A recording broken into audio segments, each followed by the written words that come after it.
Hello, my name is Hunter DeCyver, and this is Bama Central's Just a Minute. Alabama is set to play Vanderbilt at home on Saturday afternoon with hopes of avenging last year's loss. The Crimson Tide's defense allowed 34 of the Commodores' 40 points during the historic upset. Like every team, Vanderbilt has made some changes to its offense, but it is still led by quarterback Diego Pavia, who in last year's meeting had 252 passing yards and two touchdowns, along with 56 rushing yards. Alabama's defense will certainly be tested once again, as the Commodores' 49 points per game currently ranks fourth in the country.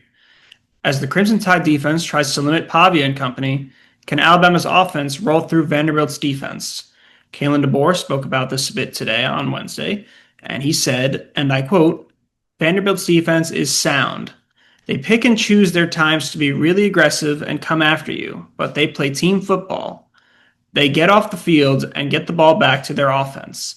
There's a physicality that they have, getting their assignments sound, and just everyone does a good job of focusing on their job. They get guys on the ground and they are good tacklers. So, here's a good look at the per game numbers for Vanderbilt's defense and where they rank among the SEC in certain stat categories. So we'll go rapid fire here.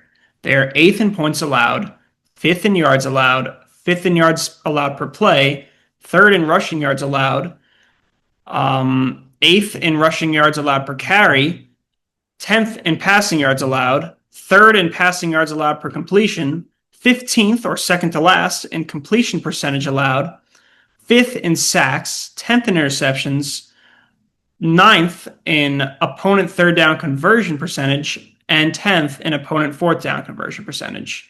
So that might have been a mouthful, but when combining all 12 of these defensive stats, Vanderbilt ranks between 7th and 8th, or 7.67 to be exact, in the SEC for defense.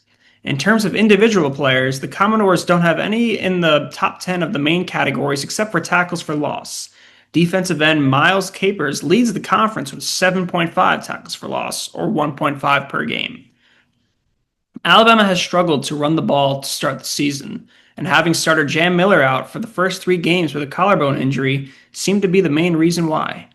But against Georgia last week, he finished his season debut with 46 yards on 16 carries. The run game will be something to watch on Saturday, as Vanderbilt has done a relatively solid job against it. On the other hand, Alabama's passing offense has been stellar to the start of the season, as redshirt junior Ty Simpson has completed 69.8% of his throws for 1,138 yards, 11 touchdowns, and 0 interceptions.